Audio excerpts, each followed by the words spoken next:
Conversations with Azu Ishekwele. Hello.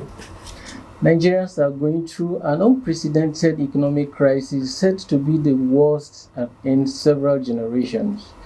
In the last 15 months, prices of petrol has increased fourfold, taxes have been raised, prices of electricity tariffs have gone up, inflation is at about 34%, and many Nigerians are unable to meet their basic daily needs. In the midst of all this, not everyone has given up on the administration of President Bola Ahmed Tinubu, who took over on May 29, 2023. This forms the basis of our discussion on Deepening the Conversation, our interactive segment of Conversations with Azu, published on the back page of Leadership newspaper. And today's column is aptly titled, "Does it still make sense to trust Tinubu?" And Azu is with me in the studio to discuss this and other issues related. Welcome to the studio. Thanks for having me, Julius. Before I take you on to this topic, our last discussion last week on the price Africa is paying for the war, for the pursuit of the last Hamas, yes, has received is receiving a lot of reactions on Daily Maverick platform. Yes. And does it fulfill your aspiration as a writer? Well, I think that I found it quite interesting how engaging the piece has turned out to be. But of course, it's also because it's an ongoing, very current live issue. So I understand the sentiments from all sides and people, who have an opinion. Quite a lot of people do have an opinion. But at least my ultimate interest really is for peace, really, and I think that is what will fulfill my that's my yearning, that's my heart's desire, for ceasefire and for peace in the Middle East. But I obviously we're still a very long way from that. All right, thank you. So we come right back to does it still make sense to trust Tinubu? Tinubu promised Nigerians hope, and a lot of people are losing that very hope. How bad can it possibly get? How hard is too hard before nerves break, even though nerves have already broken? Well, the problems that the current government is dealing with are problems, as I said in the article also, not just problems that got a bit worse with the last administration, which obviously it's also a part of because it was an APC government. But there are foundational problems that have been with us for decades. And then of course each successive administration has kicked the can down the road. So two of the most difficult decisions that the government took, obviously, were the removal of petrol subsidies and also floating of the naira, floating of the exchange rate of the naira. And those two decisions have had significant consequential effects on the standard of living, and so it's a very difficult time for Nigerians, and I do not know how much more difficult it's going to be before it begins to things begin to look up. I was reading something that the World Bank said that the government will need to stay the course for another decade, another 2 decades or so before we begin to before the decisions, the very painful and difficult decisions that the government has taken will begin to bear significant fruit. If that's an indication of of where we are headed, then it means that things might still get more difficult before they begin even to look up. And must Nigeria implement, Western model kind of economics? Why doesn't President Tinubu and his cabinet look inwards and perhaps do something radically different from the Western propositions? Because these propositions have never, improved the economic situations, especially in developing. What you are saying just reminds me of what happened in the Southeast Asian country. I think was it Bangladesh? Singapore? No. I'm talking about something that is far more recent.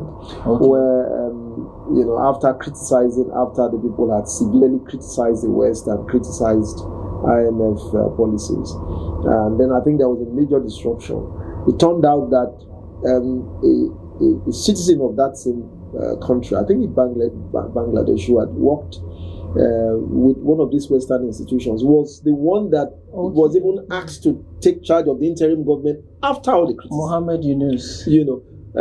So I think that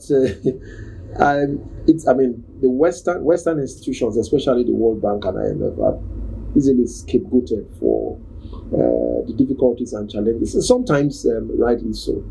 But as you said, also does not mean that you have to take everything they say hook, line, and sinker.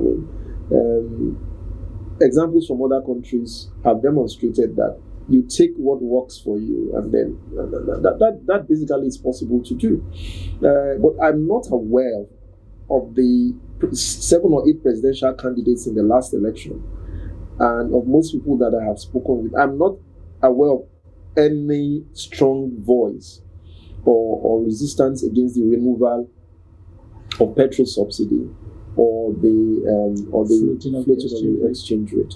I think what most people have sort of argued against has been the manner of implementation. But some have also argued that the simultaneous, removal of subsidy and floating. Yes, but it's not. You obviously can't easily do one without the other. It's more or less like they are more or less like conjoined twins. Actually, whatever affects one obviously will affect the other. But there are things that the government can do to, in my view, begin to. I'm not an economist, but these are just common sense things. I think that the government might also need to do and do far more quickly to begin to mitigate some of the effects of the very difficult times that Nigerians are going through. And I mentioned one of them there are quite a number in my article, but one of the ones that I mentioned first was the food situation. Because even though headline inflation is at maybe 34% or so, food inflation is much higher, right? So, and that is also a reflection of the situation in the farms. We've had very terrible flooding this year, and then that's piled on the situation with insurgency and also kidnapping. So the farms are actually desolate. So the government needs to move very quickly to work with state governments to see how we can have some semblance of peace in the farm, especially in the farming belt of the country, so that farmers can return to the farm. And then hopefully we begin to get, better supplies coming from there. Also, another thing I think the government may need to do and to do very quickly has to do with industrialization. I think it has to target certain key industries and see how we can provide support for certain key industries whose activities would have consequential value chain effect on the entire system, because manufacturers are all screaming, but not all level of manufacturing will require attention and assistance and help in the interim, especially with prices rising so rapidly, energy prices especially. So I think that these are, and then also the matter of execution. The government takes certain decisions and it's like taking forever for these things to come into effect, for the government to actually implement and execute, and for citizens to begin to feel the impact. And I mentioned the example of the temporary interim tax reliefs on grains and on essential pharmaceuticals. 3 months after that, the government made that announcement. The customs are yet to get the memo, or if they got the memo, maybe it was washed up by red tape. I don't know what's happening. We don't have the luxury of time because inflation is rising almost on a daily basis, and so whatever decisions or actions the government decides to take that would directly impact or mitigate the high cost of living are things that need to be executed speedily and ruthlessly. The IMF and the World Bank are saying we have to wait for 2 decades, and Nigerians can hardly wait for 2027. You cannot blame Nigerians. Governments after government likely to be a one-term president. Well, I don't know. I don't know whether it's going to be a one-term president or whether it's going to be a 2-term. The thing is that he has taken head on and much early on in this administration blows for decisions that many governments over the years have kicked down the road. And there'll be price to pay, there'll be consequences. But I would also wish that, in addition to some of the things that I've mentioned, because people are also looking at examples, okay? They are looking at the optics of some of the things that happen in government, all right? So if you're asking people to tighten their belt and they get an impression from how both the executive and especially the executive and legislative arms are run, that it's like a joke, then it's difficult for them to believe you or take you seriously. But the options there are not many easy options out of what we are going through. And I also made the point that, in my view, the government needs to take seriously the issue of the structure of the federation, which makes Abuja like the Father Christmas of everyone. And there's this phantom of Abuja as Father Christmas. It's not working. We must, the federal government must work with the states, work with the National Assembly, and if it requires some sort of restructuring to put in place a system which incentivizes more states to compete amongst themselves and to get more reward, and just to look away a bit from Abuja and be more inward looking for what the states can do. And there are a few examples of states that are already in Lagos. Yes, well, Lagos is in terms of food. I think I've also heard that that Ogun State is also making some. There are a number of states that are doing that. I think maybe Kebbi as well. So these are issues that are structural issues that the government also does not have time, but has to deal with very quickly in order to mitigate the impact of the high cost of living. Thank you very much. I think we'll just leave it there.